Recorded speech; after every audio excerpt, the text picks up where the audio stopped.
Sejam todos bem-vindos a essa aula. Aqui nós vamos falar um pouquinho sobre as aplicações e as contribuições da neuropsicologia para a criação dos nossos filhos. E aí você pode me perguntar, por que a gente falar e ouvir e estudar sobre isso? O que é que a neuropsicologia tem a ver com a minha prática no dia a dia com os meus filhos? Como é que isso pode me agregar? E aí é interessante a gente pensar que, à medida que a gente vai conhecendo mais sobre a forma como Deus criou o nosso cérebro e como ele funciona no dia a dia, a gente pode compreender melhor os nossos filhos. Não significa que, não tendo esse conhecimento, eu não consigo educá-los, mas isso pode se tornar uma forte ferramenta para a gente utilizar como agregador na nossa prática de educação. Então, esse instrumento pode colaborar para você melhorar a sua empatia com relação ao que o seu filho está passando, de dificuldades, o que é que está acontecendo na cabeça dele, né? Por que ele está agindo, se comportando dessa maneira, o que é que isso tem a ver com o desenvolvimento, né? E falar um pouquinho também como isso pode ajudar a você ter uma educação e um discipulado mais assertivo na vida de cada um deles. E aí, antes da gente começar, é importante a gente estabelecer alguns pressupostos básicos para a gente entender tudo que vai ser falado daqui para frente, certo? Tudo que eu vou falar nessa aula tem parte do pressupostos de que nós somos uma complexa unidade, certo? Deus nos criou dessa forma. Então, nós somos formados por corpo, mente e espírito. Eles não são três áreas separadas, eles estão intimamente interligados, apesar de serem diferentes, mas eles funcionam em colaboração.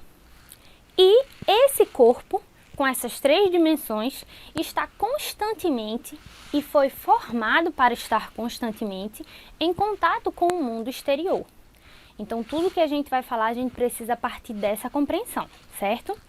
E também de que o nosso cérebro, o que a gente vai falar aqui, ele não nós não acreditamos que isso foi apenas fruto de uma evolução, né? De uma coisa que por acaso foi se chegando a esse ponto. Mas Deus criou o nosso cérebro, Ele formou o nosso cérebro exatamente do jeito que ele é. Então, por que é tão importante a gente entendê-lo da forma como ele é? Não foi por acaso. Então vamos começar falando um pouquinho sobre o cérebro. Vai ser a primeira parte da nossa aula, tá? Gente, o cérebro, ele é um órgão fantástico no nosso corpo, né? Nós temos vários órgãos, vários membros, mas o cérebro, o sistema nervoso, é aquele que controla tudo em nossas vidas. Que controla o funcionamento básico do nosso corpo, então, desde as funções vitais, como a própria respiração, que a gente nem pensa em fazê-la, mas ela acontece normalmente, é o cérebro que controla. Desde a forma como a gente interpreta todos os dados, né, que chegam através dos nossos sentidos, né, do olfato, do paladar, da visão, da audição. O nosso cérebro recebe essas informações e ele se prepara para reagir àquilo que ele está interpretando. Além disso, ele também é responsável por criar memórias, armazená-las em nossa cabeça, para que a gente possa dessa forma aprender para nossas necessidades futuras e também processar as emoções que são vividas. Então, ele é um órgão extremamente rico, extremamente dinâmico e que tem relação com tudo da nossa vida. E aí eu vou mostrar para vocês essa imagem e é assim que funciona o cérebro dentro da nossa cabeça, é assim que ele é, tá certo? Existem células que são chamadas de neurônios. Os neurônios, eles fazem conexões infinitas uns com os outros. E eles são responsáveis por passar informação entre áreas do cérebro e as partes do nosso corpo, para que tudo isso nesse sistema funcione de forma correta. Então, gente, é interessante falar que cada comportamento, seja ele do mais simples, como o chorar de um bebê, ou um lutador de boxe pensando, né, nos seus movimentos na hora de uma luta, tudo isso acontece por meio de sinapses entre os neurônios, certo? Então, cada comportamento tem um fluxo neuronal que funciona de forma específica para cada um deles. E aí, gente, você pode me perguntar, certo? De onde vêm esses neurônios, né?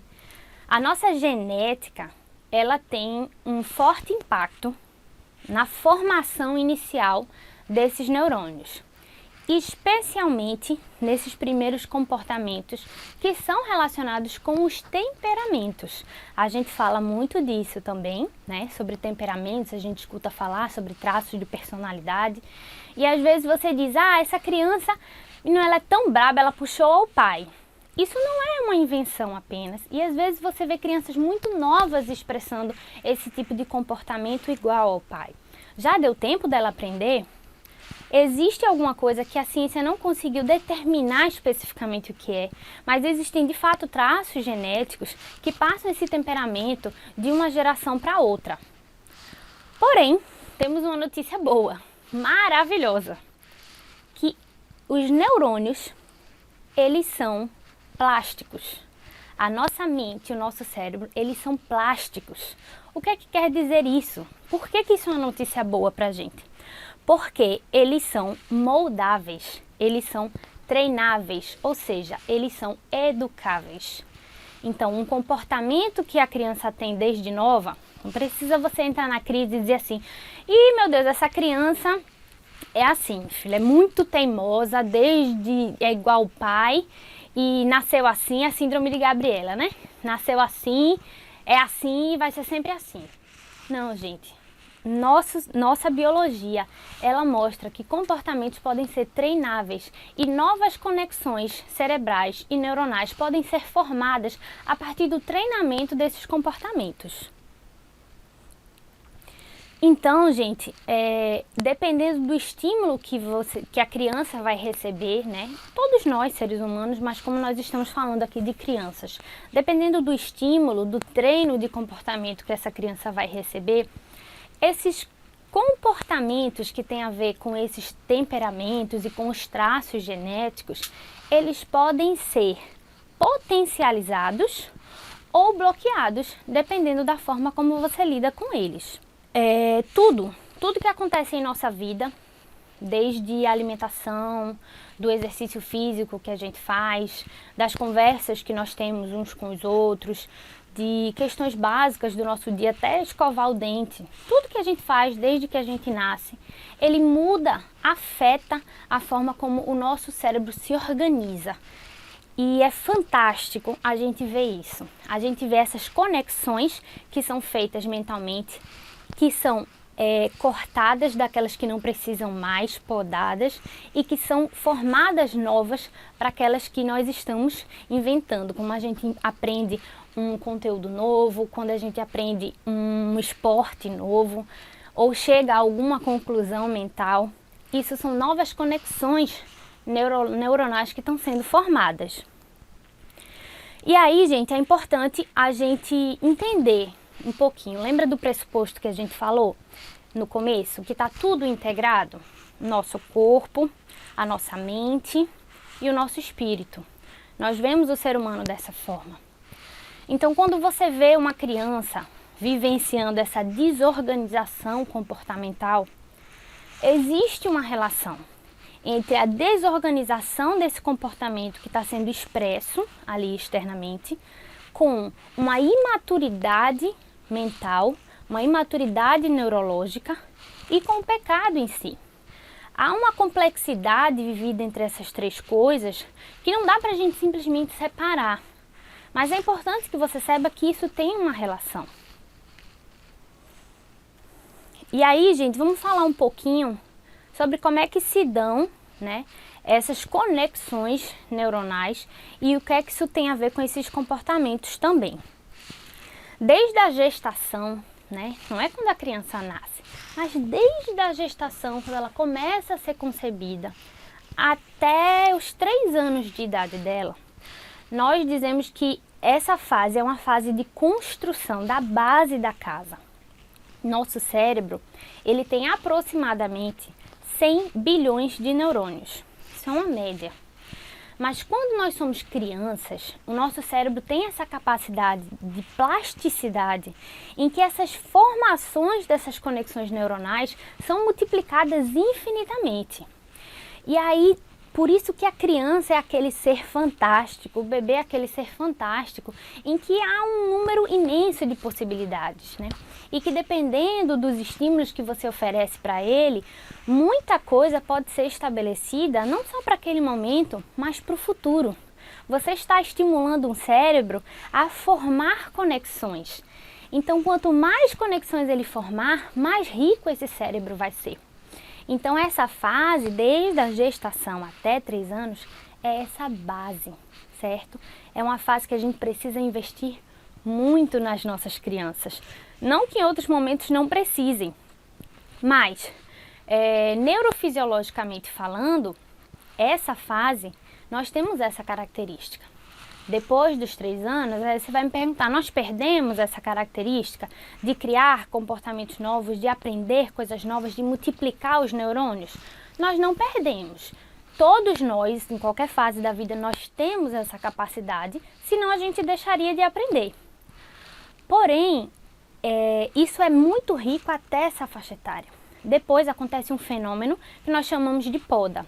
O cérebro percebe um excesso dessas novas conexões. E para que justamente as conexões mais importantes sejam amadurecidas, sejam fortalecidas, ele precisa podar aquilo que não é importante. Então, depois desses 3 anos, acontece essa poda de neurônios, onde um grande número de neurônios morre mesmo, certo? E o número começa a se equilibrar e permanecer um pouco mais estável ao longo da vida. Então é importante vocês saberem isso sobre essa primeiríssima infância que a gente sabe. E quando a gente fala de desenvolvimento neuronal ou neurodesenvolvimento, nós sabemos que há períodos específicos para esse neurodesenvolvimento. Então você pode chegar para mim e dizer assim: ah não, Tatiana, mas cada criança tem o seu tempo. E eu não falo isso somente com relação a os conteúdos da escola que a gente escuta muito, né? Mas é tudo relacionado ao neurodesenvolvimento e a questões comportamentais também. E aí você vai me dizer, não, no tempo dela. Umas podem ser antes, outras podem ser depois. Entenda, não é que essa afirmação está errada por completo. Mas quando a gente estuda o cérebro, a gente vê que não é bem desse jeito que funciona. Nós temos sim fases de neurodesenvolvimento que são ricas para alguma coisa ou para outra. E tudo precisa ser trabalhado no tempo certo com a criança, senão nós perdemos um pouco da capacidade daquele estímulo específico. Um segundo tópico que nós vamos abordar agora são sobre as inteligências. Na verdade, tanto as inteligências como os afetos que nós vamos falar estão dentro dessa parte do cérebro. Como eu falei, o cérebro está envolvido com tudo. Mas vamos focar um pouquinho nisso agora, porque eu acho que isso pode ajudar você também. Até um certo tempo atrás, nós falávamos de inteligência como uma unidade fixa. A gente lembra de QI quando a gente fala de inteligência, né? Daquele teste que a gente mede, vê o nível de inteligência e entende que o nosso QI é aquele e pronto, acabou. Né? Isso não tem muita diferença ao longo da vida e que geralmente isso está muito associado com questões de lógica, com questão dessa conexão de pensamento e que isso não deixa de ser inteligência. Mas eu gosto muito de uma teoria que talvez você já tenha ouvido falar, de Howard Gardner.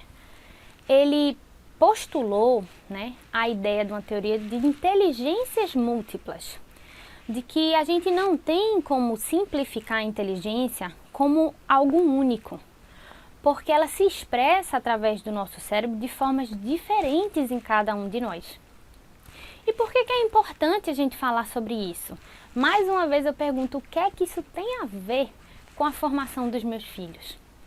Quando a gente fala, né, de educação, de dar uma boa educação para os nossos filhos, de querer que eles pensem no futuro, né, como eles vão alcançar alguma coisa na vida.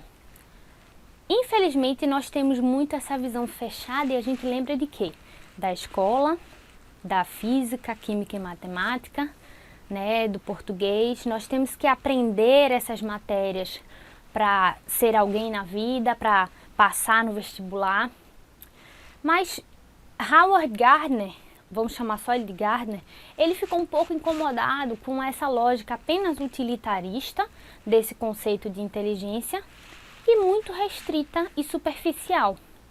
Então ele postulou a teoria de que o nosso cérebro funciona assim, com múltiplas inteligências, das quais todos nós temos todas elas, mas é claro que de uma pessoa para outra, elas podem diferir com relação ao grau de potencialidade de uma delas. Então, uma pessoa pode ter mais um tipo de inteligência mais aflorado, mais estimulado do que outras. E é isso que nos faz diferentes. E não quer dizer que aquela pessoa, se não é um gênio da física, ela pode não ser um gênio, mas talvez uma outra coisa, como um atleta de um esporte ou um músico. E cada tipo de inteligência significa alguma coisa. E aí eu vou citar um pouquinho dessas inteligências. Infelizmente a gente não vai ter tempo de aprofundar sobre cada uma delas, mas essa é uma teoria fácil que você encontra na internet. Mas vamos falar um pouquinho sobre elas. A princípio eram 7, depois ele aumentou para 8 e 9.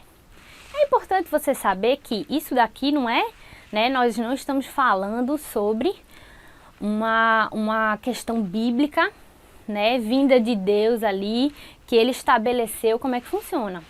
Isso é uma teoria do desenvolvimento mental, sabe? Então isso pode ser mudado futuramente, mas atualmente a gente gosta de entender dessa forma.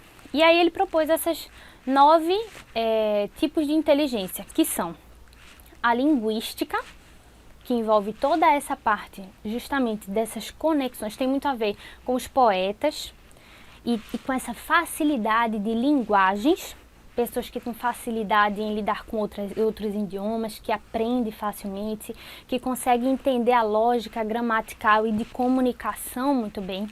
Esse é um tipo de inteligência. Existe a lógico-matemática, que o nome já explica tudo, a musical, a espacial, que tem a ver com essa noção mental de você conseguir apenas com a sua mente estabelecer uma proporção espacial. Para dar um exemplo mais prático para vocês, pessoas que conseguem fazer isso. Arquitetos ou engenheiros que conseguem ter essa visão de um prédio em 3D somente com a mente, né? Cirurgiões que precisam ter o entendimento da distância dos órgãos do corpo para fazer aquela coisa tão específica, tão cirúrgica de fato. Isso é uma noção espacial. Existe a corporal sinestésica, que tem a ver com esse controle e essa performance do corpo, com as atividades físicas. Um exemplo de pessoas que têm isso muito desenvolvido são pessoas que futuramente se tornam grandes atletas, que têm uma performance física impressionante, né? Pessoas de circo, que fazem aquelas contorções todas, artistas de forma geral, né? De dança, dançarinos, todos esses são relacionados com essa inteligência corporal. Existe também a inteligência interpessoal e a intrapessoal. Qual a diferença entre essas duas? A intrapessoal é a inteligência, todas essas duas são envolvidas com as emoções, certo? Então, a intrapessoal é essa metacognição que a gente chama, esse conhecimento do seu próprio conhecimento e esse conhecimento dos seus próprios sentimentos. Então, são aquelas pessoas que têm aquela sensibilidade aflorada de um autoconhecimento, de entender bem o que está se passando dentro dela. E a interpessoal é esse nível de sensibilidade com o outro. São pessoas que têm uma capacidade social, de relação, de liderança, de impactar a vida de outras pessoas. Essa é a inteligência interpessoal. Além dessas, as duas que foram adicionadas depois é a naturalista, que são as pessoas que têm essa inteligência da percepção e do interesse para as coisas naturais do mundo. para a natureza, para a forma como funcionam as coisas, para a biologia em si.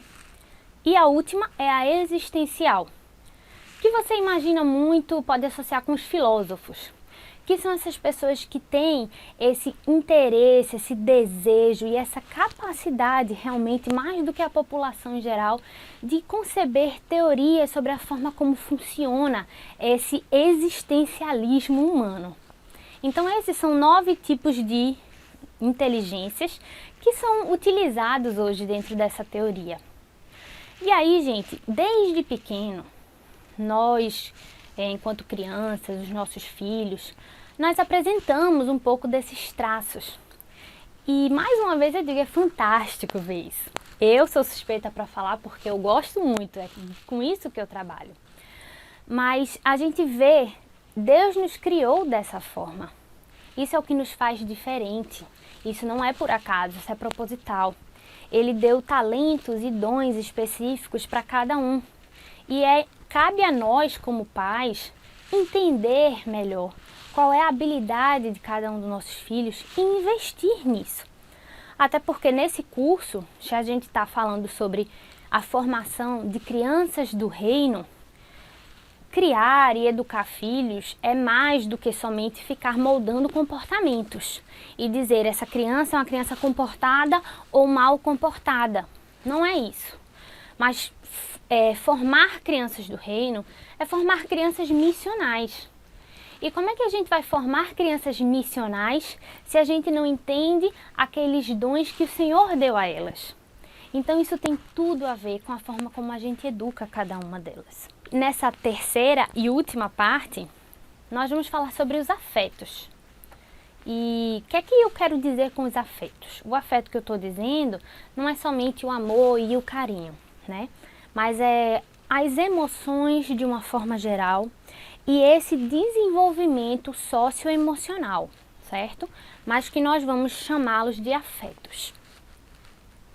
Então, com relação a isso, a essa dimensão de afetos, o que é que a neuropsicologia pode me ajudar? O que é que a gente pode entender sobre isso? E aí eu faço uma reflexão, o que será dentro dessa área que os seus filhos precisam? O que será que os nossos filhos precisam para esse desenvolvimento socioemocional? E, gente, é importante a gente falar de algumas coisas que são essenciais para esse desenvolvimento saudável. Crianças precisam de cuidado, certo? Elas precisam de segurança.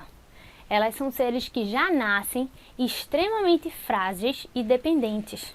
Todos nós nascemos assim. E para chegar até aqui hoje, para estarmos vivos, nós precisamos de alguém que cuidasse de nós, né? Que nos alimentasse, que nos desse banho, que garantisse a nossa segurança. Então isso daí é extremamente importante para uma criança. É essa noção de que ela está sendo cuidada. Uma outra coisa que é importante para essa formação também é o complexo entre o afeto mesmo, que agora sim eu digo, né, de carinho, de amor e os limites, né? Nós precisamos dessas duas coisas para nos desenvolvermos de forma saudável emocionalmente, socialmente e espiritualmente. Então, você precisa avaliar a forma como você está lidando com o seu filho no dia a dia com relação a essas duas coisas. Se você tem deixado de oferecer mais uma coisa ou outra, porque ambas são importantes. Para o nosso desenvolvimento, nós precisamos entender limites. Uma pessoa que não entende limites, ela está pondo em risco a sua própria vida e a vida dos outros, né? Existe um sinal de trânsito que a gente sabe que a gente não pode atravessá-lo, porque se a gente atravessá-lo, a gente vai colocar em risco a nossa vida ou do outro. Isso são limites que a gente lida com a vida. E a gente precisa lidar com esses limites desde muito cedo. Então estabeleça limites para o seu filho, ensine eles a lidar com isso, a amar esses limites, a entender que eles são para a sua própria proteção.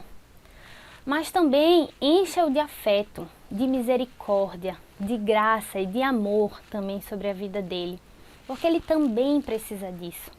Uma criança que não tem uma família que lhe passa esse afeto, essa segurança, muitas vezes ela se torna uma criança frágil, insegura, uma criança que vai buscar muitas vezes essa dependência emocional em outras pessoas. Então é importante que você faça esse balanço. Uma outra questão é também a instrução e a liberdade. Isso também é algo complexo que a gente precisa trabalhar na criança.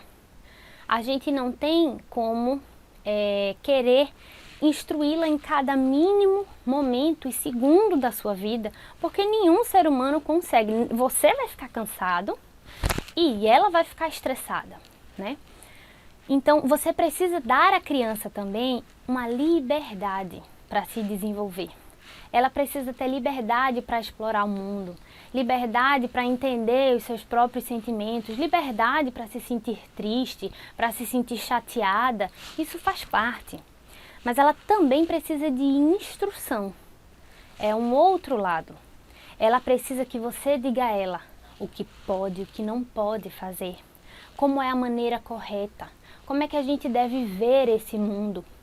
E justamente esse balanço, né, entre a sua instrução que foi dada e a liberdade de atuação nela, da própria criança.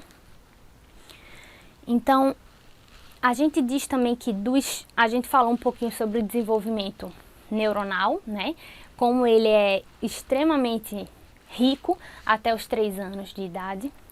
E falando sobre esse desenvolvimento socioemocional, uma faixa etária que é extremamente importante também é uma faixa etária dos 5 anos de idade até o início da adolescência. Não é que o restante do desenvolvimento socioemocional não aconteça em nenhum outro momento. Ele acontece desde da gestação daquela criança até o dia que ela falecer, de velhice ou seja como for, né? Nós sempre estamos desenvolvendo isso.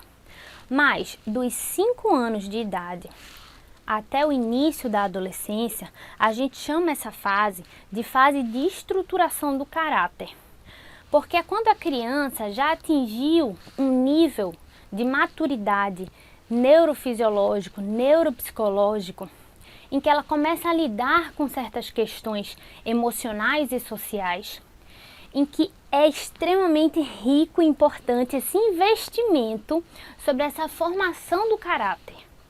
Então, o que vai ser trabalhado nessa faixa etária, ele pode perdurar, se formar uma fortaleza mesmo, né? Uma âncora para o resto da vida dessa pessoa. É claro que algumas coisas na nossa vida acontecem que podem mudar um pouco dessa situação. Mas de fato, esse investimento vai ser a âncora que vai guiar o caráter dela para o resto da sua vida e das tomadas de decisão que ela precisa ter. Tanto para aquilo que diz respeito ao que acontece internamente dentro dela, mesmo que ninguém esteja vendo, como para as relações que ela tem com as outras pessoas. E aí, gente, uma última coisa que eu queria abordar também, um último ponto, é sobre a gente trabalhar um pouquinho, entendendo esse investimento socioemocional, sobre o nível de controle que a gente tem sobre a educação dos nossos filhos. Eu sei que como pais, nós temos esse papel, nós temos essa importância de nos responsabilizarmos pela educação, pela formação, por essa formação de caráter e toda a dimensão dessa educação dessa criança. Mas nós precisamos entender que nós não controlamos tudo e nós não podemos controlar tudo. Então nós precisamos entender momentos em que a gente vai precisar abrir mão de certas coisas do controle e momentos em que a gente vai precisar assumir o controle. Até para que essa relação pai e filho, ela aconteça de forma saudável. Então, por mais que você queira passar tudo de bom que você tem para o seu filho, você e o seu filho são 2 pessoas diferentes. Vocês não têm a mesma experiência de vida, por mais parecido que até seja, que você tente ofertar. Mas vocês são pessoas diferentes. E ele, como ser humano, né, como indivíduo, ele precisa ter essa compreensão dessa liberdade de que ele vai se desenvolver e também tomar as próprias decisões. Então, no conceito de uma dinâmica familiar, em psicologia, a gente diz que existem 3 tipos de família, certo? Existem as famílias permissivas, que são aquelas em que o afeto, ele reina, né? E aí tudo é muito lindo, é muito amor, é muito carinho, mas a dimensão dos limites e da instrução, ela está muito frágil. E aí criam-se essas crianças que são permissivas, né? Os pais são permissivos, as crianças são permissivas. E isso gera um grande problema no futuro, porque para lidar com o outro em sociedade, a gente precisa desses limites. Então, cuidado, avalie, para você não estar sendo esse pai permissivo. Amar o seu filho é importante, mas dar limites também. Por outro lado, existem as famílias que a gente chama de autoritárias, que são aquelas famílias em que o pai e a mãe são extremamente fortes e que colocam muitos limites e determinam cada passo da criança, a forma como tem que ser a escovação do dente até uma coisa mais complexa, tudo é muito regrado e que falta um pouco mais desse amor, desse afeto, dessa liberdade, né, desse espaço para que a criança tente e erre e consiga reconstruir. Essas famílias são famílias autoritárias. E crianças criadas dentro desse contexto, elas percebem e lidam de forma muito negativa com as suas falhas. Porque ninguém é perfeito. E a gente não consegue suprir toda a expectativa do outro.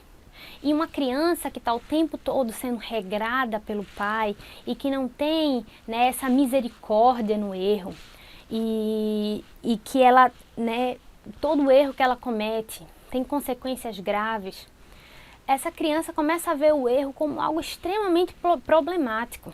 Ela também se torna uma pessoa insegura, uma pessoa que depende muito da aprovação do outro. Então, cuidado, avalie isso também na sua vida e na sua dinâmica familiar.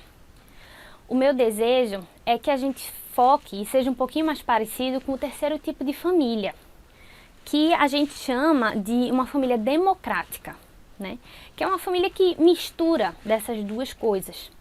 É uma família que faz o diálogo entre essas 2 dimensões, entre a autoridade e a permissão, entre o limite e o afeto, entre a orientação, a instrução e a misericórdia e o perdão.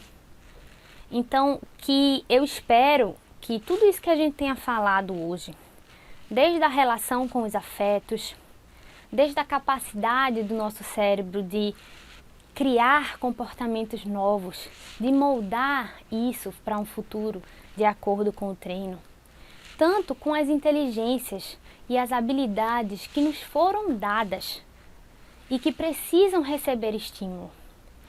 Meu desejo é que tudo isso que a gente trabalhou um pouquinho hoje, que foi bem resumido porque poderia ter muito mais assunto, mas que ele possa ter abençoado a sua vida, que você possa utilizar como um instrumento agregador no momento de educar as suas crianças.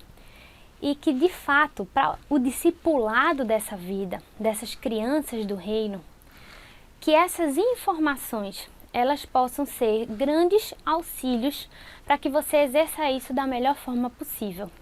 Essa é a minha oração, tanto para a minha vida como mãe, como para a sua. Muito obrigada por assistir essa aula. Na primeira parte dessa aula, nós falamos um pouquinho sobre o cérebro e como ele se relaciona com os comportamentos dos nossos filhos. Nessa segunda parte, nós vamos falar um pouquinho sobre as inteligências e os afetos. Continue conosco e assista essa próxima aula. Acho que ela vai ser muito rica.